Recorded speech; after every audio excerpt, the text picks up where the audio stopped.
खड़े खड़े सीके पाँव दुखावे, खड़े खड़े सीके पाँव दुखावे, खड़े खड़े सीके पाँव दुखावे, खड़े खड़े सीके पाँव दुखावे, तब होना झुके रघुवीर ललिए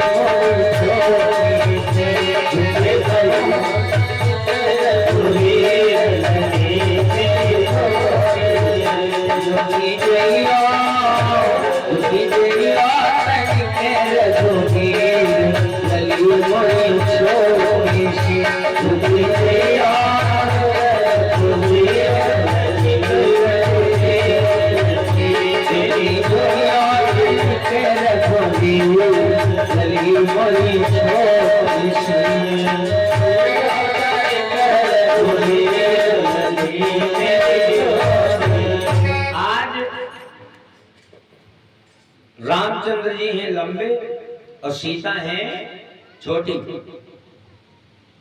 अब जयमाल को लेकर के आई तो सीता जी खड़ी है, राम जी खड़े हैं। अब सीता जी जयमाल को पहरा नहीं पा रही है। कैसे पहनाएं, क्योंकि राम जी हैं बड़े लंबे। सखियां कहती हैं राम थोड़ा सा झुक जाओ तो जानकी जी माला डाल ले। अब राम जी कैसे झुक जाएं, खड़े हैं चुपचाप। अब सीता सोच रही माला कैसे पहराएं इनको। आजकल का समय तो था नहीं जो उचक करके माला डाल देती, आजकल की तो बात अलग है।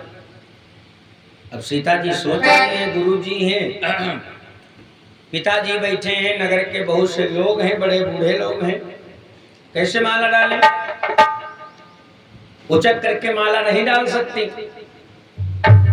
अब आज कल उचके बल्दी कहा घड़ैया चढ़ी जाए माला डायरेक्ट चक्कर में। लेकिन वो जानकी मैया मर्यादित, अगर राम मर्यादा पुरुषोत्तम राम है ना, तो जानकी भी कोई ऐसी वैसी स्त्री नहीं है, वो भी मर्यादित स्त्री है भैया। अब जानकी जी भी माला उचक करके नहीं डाल रही है, तो लक्ष्मण को इशारा किया पैर के अंगूठे से, ए लक्ष्मण दे वर। दे माने देना, वर माने पति। क्या कहती हैं, देवर। तभी से अपने वहां जो पति देवता होते हैं उनके छोटे भैया कहा हो गए हैं देवर। देवर एक रिश्ता बन गया। छोटे भाई को क्या कहते हैं, देवर। ये तभी से सीता जी ने कहा था लक्ष्मण से, ए लक्ष्मण देवर। तो लक्ष्मण सोचने लगे अब इनका पति हम इनको कैसे दें, माला कैसे पहने। तो लक्ष्मण जी ने एक युक्ति सोची। लक्ष्मण जी गए और अपने बड़े भैया राम के चरणों में लौट गए और बोले वाह भैया, बड़ा बढ़िया काम किया आपने, धनुष तोड़ दिया, बड़ा अच्छा काम किया, आपकी जय हो। और इतना कह करके चरणों में लौट गए। और जैसे ही लक्ष्मण भैया लौटे तो राम जी ने देखा, अरे अरे लक्ष्मण ये क्या कर रहे हो, नीचे झुक गए। लक्ष्मण को उठाने लगे, झुके जैसे राम। तो लिखा है सीता जी ने क्या किया, माला पहराई नहीं, फेंक दी। जल्दी में उठावे में कितना टाइम लगा, जल्दी में डाल दी माला। पहराई होती तो लिखा होता पहराई है। लिखा का है बाबा जी ने मानस में, गाँव ही छवि अवलोक सहेली,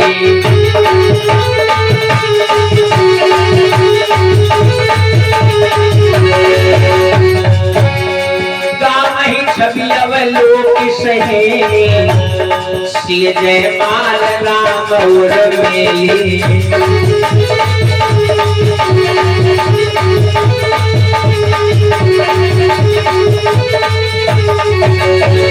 सिय जय माल राम और मेली। पहिराई होती तो कहते पहिराई नहीं, मेली जल्दी में डाल दी। ऐसा ना हो खड़े हो जाए सब काम बिगड़ जाए। और जब तक राम जी उठावे तब तक माला गले में पड़ गई। जोरदार तालियां बजने लगी। आप सब लोग भी बजाइए। बोलिए सियापति रामचंद्र की। भगवान श्री रामचंद्र जी ने धनुष को तोड़ दिया और जनक के दुख को दूर कर दिया। इधर बाद में वही परशुराम जी आते हैं और क्रोध दिखाते हैं। और जब परशुराम जी ने अपना क्रोध दिखाया वहां पर, तो लक्ष्मण भैया और परशुराम जी का बड़ा संवाद हुआ। और फिर परशुराम जी अंत में एक ही बात राम जी से कहते हैं, ए भैया देखे रहो इसी, अब डंडा ले आओ भैया, जो ले जाए खोल ले जाए, हमका ना।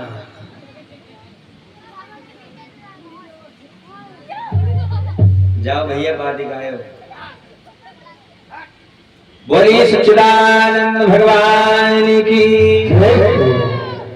राम जी से कहा जनक जी ने, राम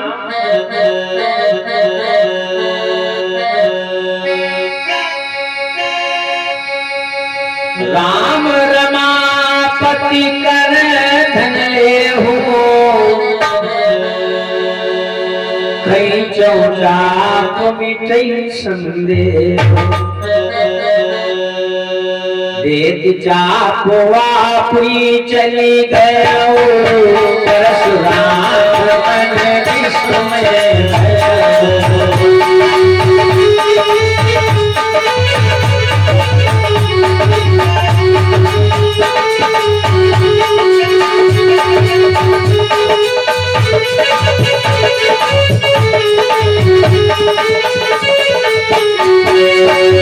आज भगवान परशुराम जी वहां से चले जाते हैं और जनक जी ने इधर पत्र भेजा तो दशरथ जी बारात को लेकर के सजा करके आए।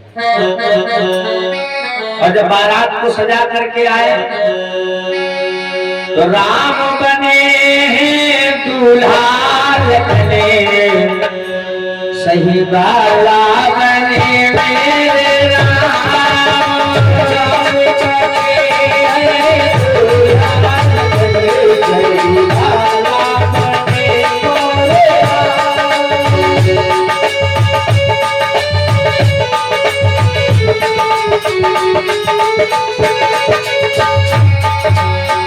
राम बने हैं दूल्हा लखने, सही बाला बने मोरे राम।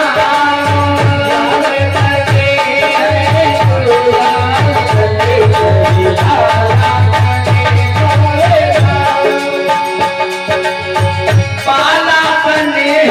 सही बाला बने मोरे राम। बाला बने हैं सही बाला बने,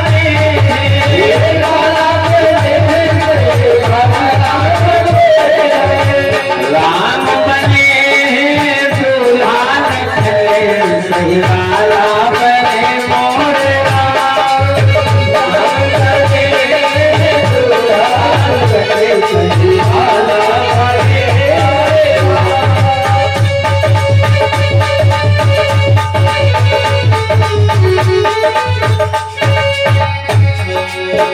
राम बने के संगन सोए, राम बने के संगन सोए। राम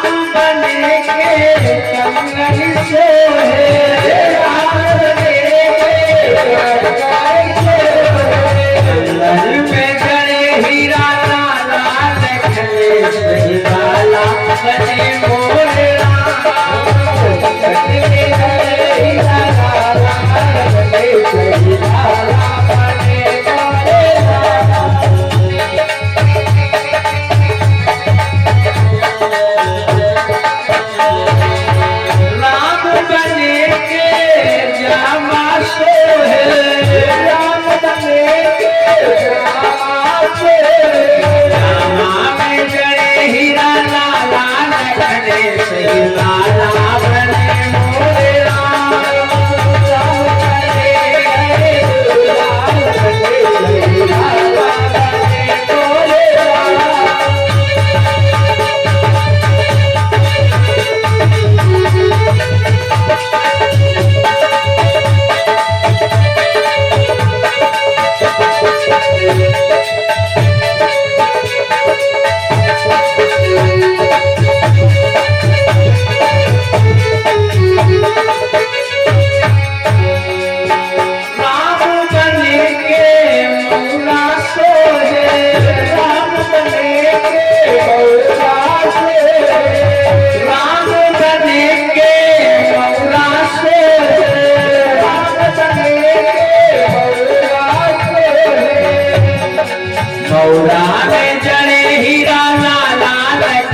सही लाला बने मोरे राम बने सही लाला बने मोरे राम।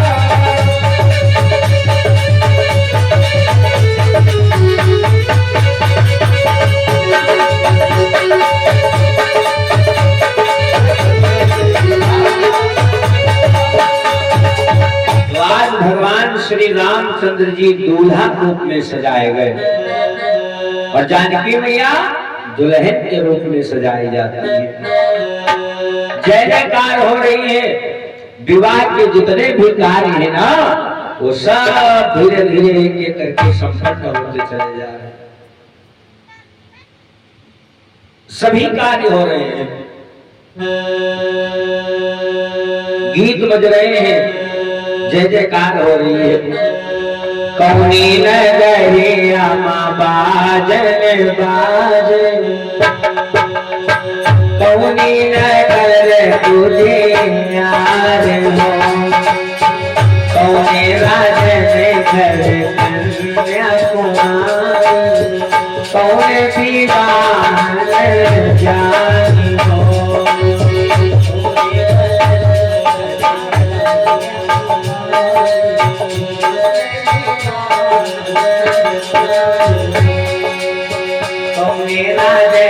घर कन्याकुमारी कौने दीवान जानी हो। तो जय जयकार छाई है अयोध्या नगरी में।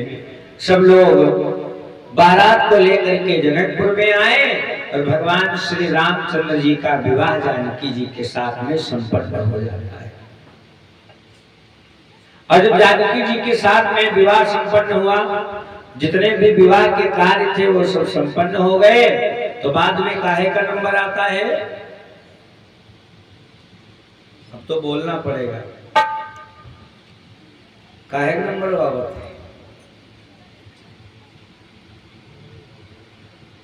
मालूम है कि नहीं? भौरी उरी हो के बाद फिर का होते हैं? कलेवा। हाँ, तो कलेवा का नंबर आया।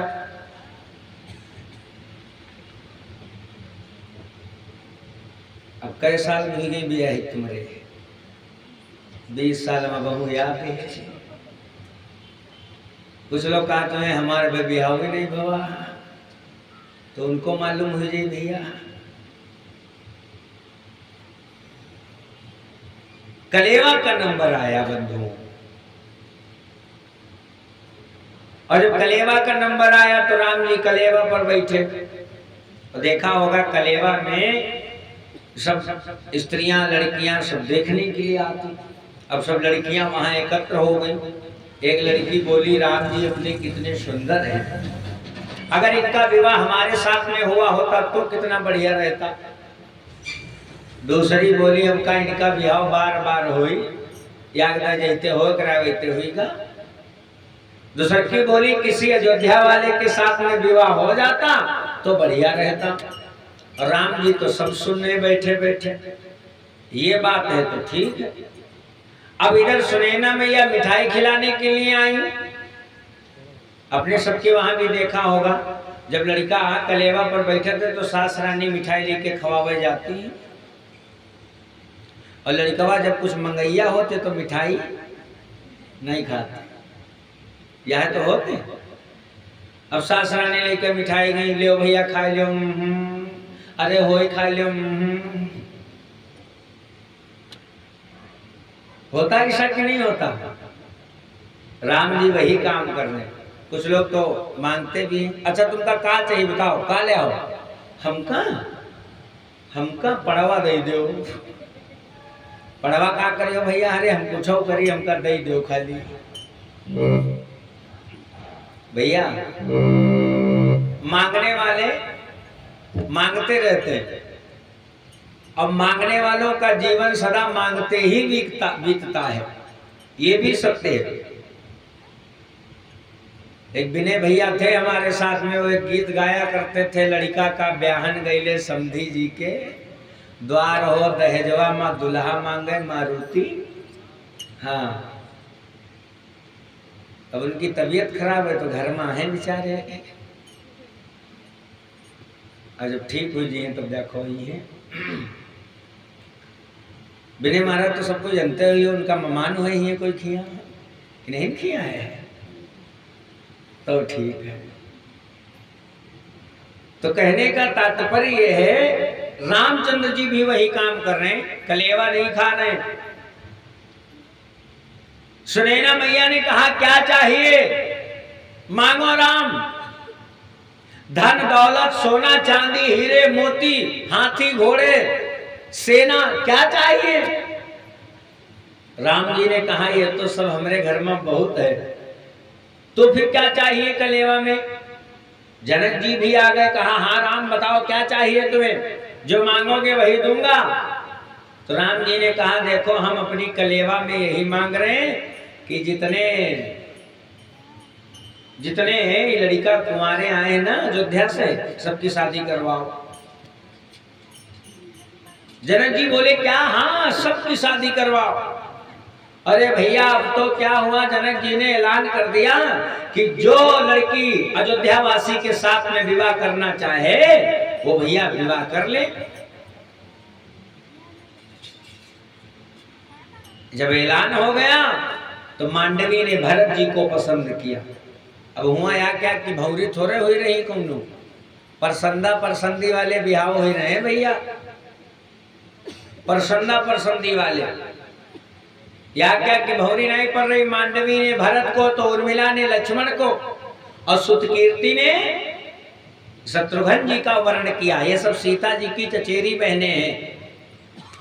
जनक जी 3 भाई थे। जनक जी का नाम था, वैसे जनक तो वंश है, अब सब लोग जनक जी कहते हैं, जनक वंश है। जनक जी तो बहुत पहले एक राजा हुए थे, और जो सीता जी के पिता थे इनका नाम था शीरध्वज। क्या नाम था? शीरध्वज और कुशध्वज और धीरध्वज, ये 3 भाई थे। तो शीरध्वज के वहां सीता जी, कुशध्वज के वहां मांडवी, और धीरध्वज के वहां उर्मिला और सुतकीर्ति। तो इन लोगों ने वर्ण किया राम लक्ष्मण भरत शत्रुघ्न का।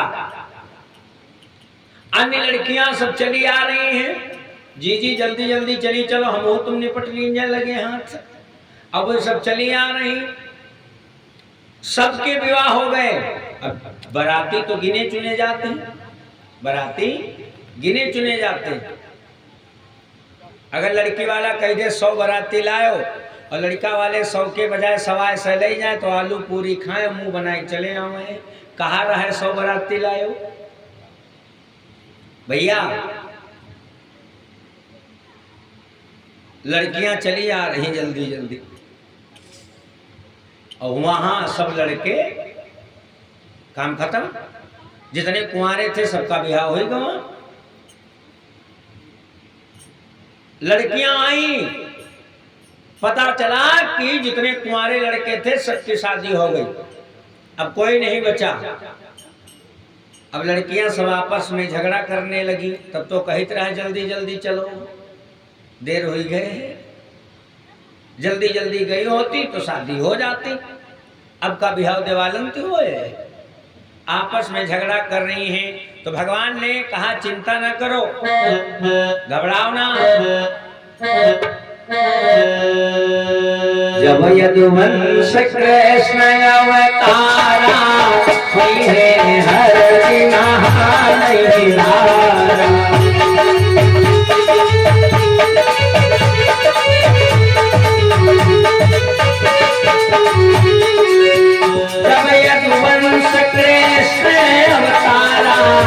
हुई है हरणी महामहिमा।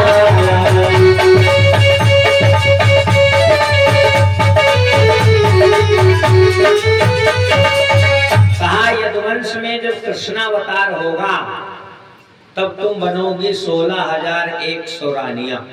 कितनी लड़कियां बच गई थी जनकपुर में? 16,100 वो बच गई थी विवाह करने को। तो राम जी ने कहा चिंता न करो, अगर थोड़ा इंतजार करोगी तो हमारा ही वर्ण करोगी। इसलिए द्वापर में जब कृष्णावतार होगा तो तुम 16,100 बनोगी। 8 पटरानियां वो अलग से। तो सबसे विवाह हो गए। अब तो चारों राजकुमार और यहां तक कि जितने लड़के कुंवारे गए थे सबकी शादी हो गई। तो सबकी कलेवा होने लगी। और जब सबकी कलेवा होने लगी तो जो लड़कियां बच गई थी अब वो सब गालियां देने लगी और कहती है बहना मैंने सुना है क्या ना पीर से होते और ना रणधीर से होते, अवधपुरी में लड़का पैदा तीर से होते।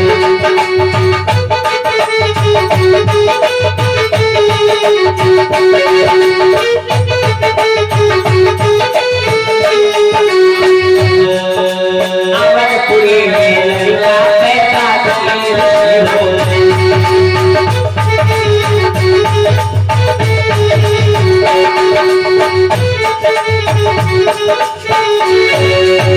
कहा ना तो वीर से होते ना रणधीर से होते, अवधपुरी में लड़का पैदा। अब लक्ष्मण जी सुन रहे थे, बोले बड़े भैया राम देख लो ये सब क्या कह रही हैं। राम जी बोले चुप पे बैठो लक्ष्मण भैया। लक्ष्मण जी बोले भैया वो मन नहीं मान रहा है। भगवान राम जी बोले काहे नहीं मान रहा? अरे सब गालियां दे रही हैं, आप चुपचाप बैठे हैं। भगवान राम ने कहा अरे लक्ष्मण देने दो, इतनी लड़कियां हैं कोई एक ही आधा गालियां दे रही होंगी।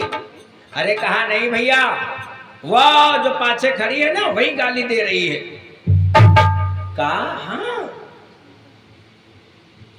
तो राम जी ने कहा चाहते हो?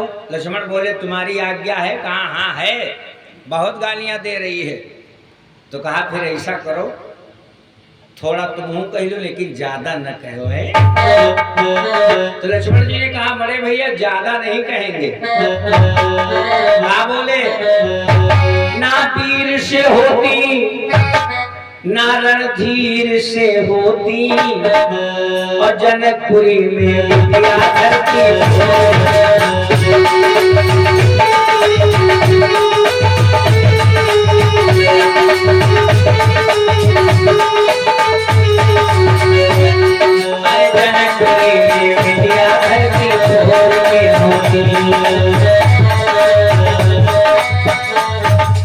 कहा देखो परस्पर इस प्रकार से सब एक दूसरे को गालियां दे रहे हैं। कलेवा का कार्य बड़े प्रेम के साथ में निपट गया। अब विदाई का नंबर आया, और जब विदाई का नंबर आया तो सुनैना मैया रोने लगी है। जानकी मैया कहती है कि मैया बिटिया हो रही आज पराई, बाबुल ले लो बिटिया हो रही आज बिटिया हो रही आज पराई, बाबुल ले लो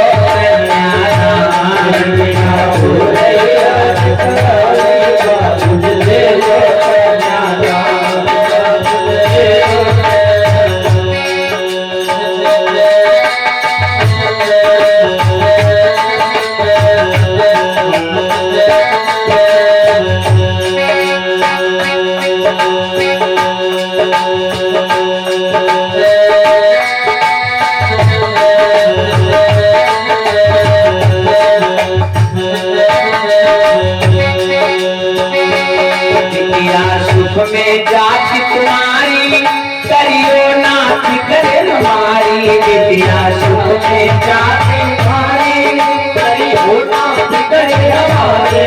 बिटिया सुख में जाती तुम्हारी, करी होना फिक्र हमारी।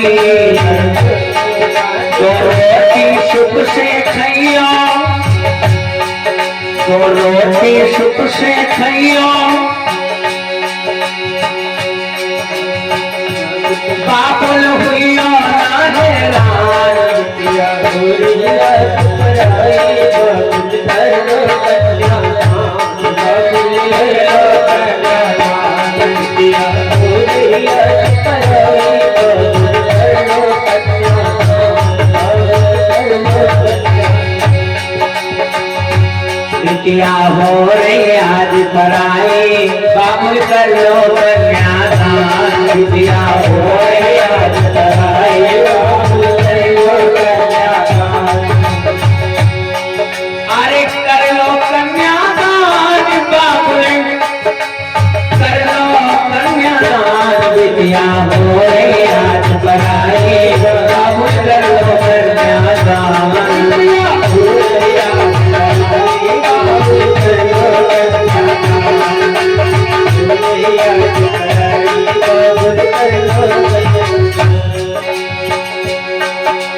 हम तो राखे कुल को पानी, करी सास ससुर की सेवा।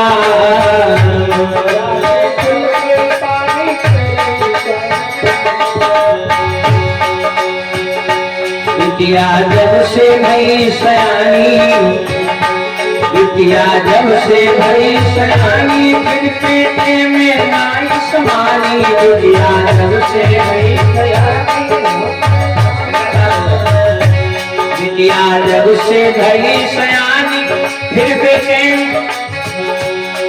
पेटे में नाई समानी। होती 2 दिन की मेहमान, होती 2 दिन की मेहमान, बाबुल कर लो कन्यादान। बिटिया हो रही आज पराई, बाबुल कर लो कन्यादान। बिटिया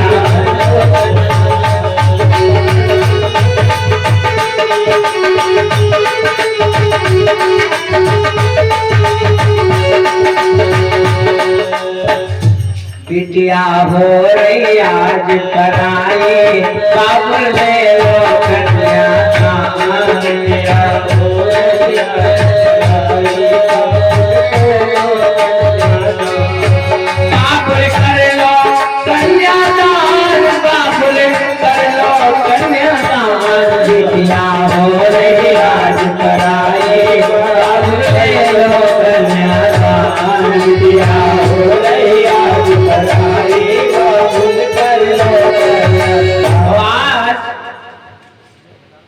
जानकी मैया रो रही है। भगवान रामचंद्र जी की बारात 72 दिनों तक रुकी है। कहाँ? जनकपुर में। और फिर दशरथ जी विदा मांग करके चल देते हैं। सुनैना मैया रोने लगी, जानकी मैया भी रो रही है। तो सुनैना मैया समझा रही है कि बिटिया जाओ और जा करके अपने सास ससुर की सेवा करना, अपने सास ससुर का कहना मानना, और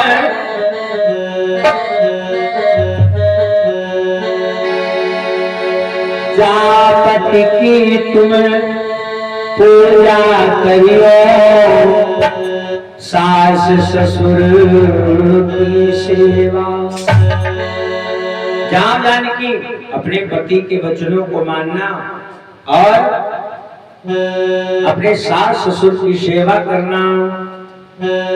जो संसार की अच्छी माताएं होती हैं ना, वो अपनी बिटिया को अच्छी ही सलाह देती हैं। जनक जी दशरथ जी के पास में आए और बोले, महाराज यह कन्या रूपी रत्न तुम्हें हम आज समर्पित करते हैं। निज हृदय के प्यारे टुकड़े को हम तुमको अर्पण करते हैं। मैं अब तक जान ना पाया था इस पर अधिकार तुम्हारा है। लो आज अमानत ये अपनी, इस पर अधिकार तुम्हारा है। इससे तो भूल बहुत होगी, परिणाम दया करते रहना। राम, इससे भूल होएगी तो उसे ज्ञानी समझ करके क्षमा करते रहना। आदि शब्दों को दशरथ जी वो जनक जी कह करके और फिर जोर जोर से विलाप करने लगे। सीता जी को देख करके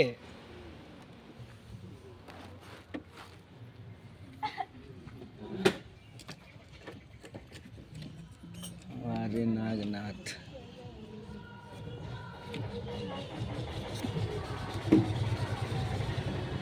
एक अपनी तरफ खींचे तो एक अपनी तरफ खींच रहा है। रोशन अपनी तरफ, तुम अपनी तरफ, तो अशोक कहा हमारी तरफ लाओ। ओ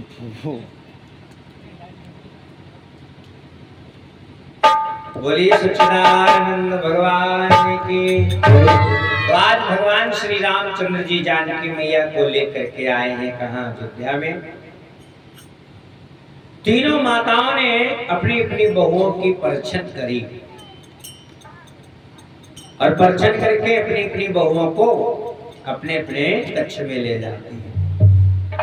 परछन का कार्य क्यों होता मालूम है?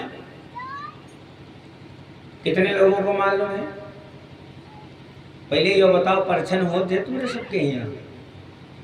अच्छा, काहे होती हो मालूम कि नहीं? यो नहीं मालूम।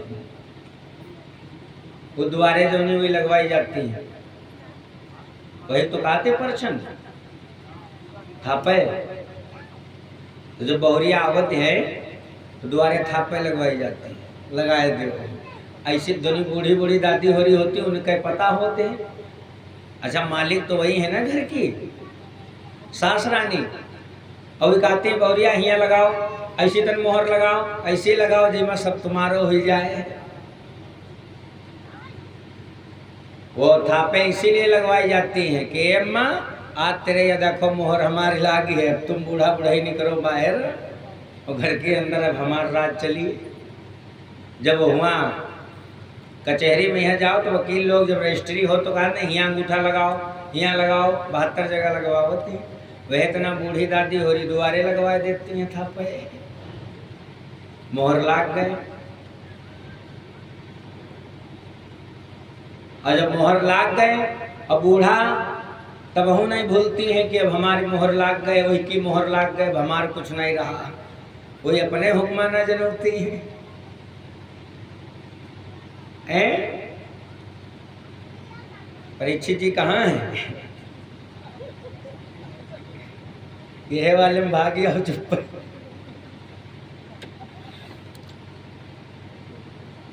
बोलिए राम कृष्ण भगवान की। तो सुखदेव मुनि कह रहे हैं परीक्षित, दशरथ जी अपनी रानियों को बता रहे हैं कि कौशल्या बहुओं को कैसे रखना चाहिए। परिलरी कनी बधू घर आई और राखे नयन पलक कहे। जैसे दीदों की रक्षा करने के लिए पलके तैयार रहते हैं ना, ऐसे सदैव अपने सास को चाहिए कि अपने बहू की रक्षा करे। जैसे दीदों की रक्षा करने के लिए पलके तैयार रहते हैं। और बहू का भी परम कर्तव्य होता है कि जैसे वो अपने माता पिता को मानती है उसी प्रकार से अपने सास ससुर को माने। घर में झगड़ा नहीं होगा। जैसे अपने छोटे भाई बहन को मानती है, ऐसे अगर देवर और ननद को माने तो कभी भी झगड़ा घर में। जैसे अपनी बड़ी बहन को मानती हैं, अगर ऐसे ही अपनी जेठानी इत्यादि को माने तो कभी भी घर में झगड़ा नहीं होगा। लेकिन आजकल का समय कैसा, वही कहा थे हम बड़े, वही कहा थे हम खुद बड़े। और खाली घर में अगर लड़ाई है तो स्वाभिमान के लड़ाई है, और कोई लड़ाई ही नहीं है। कोई घर में अगर सास बहुरियम झगड़ा है तो ये बताओ काहे क्या झगड़ा है, खेती पाती क्या?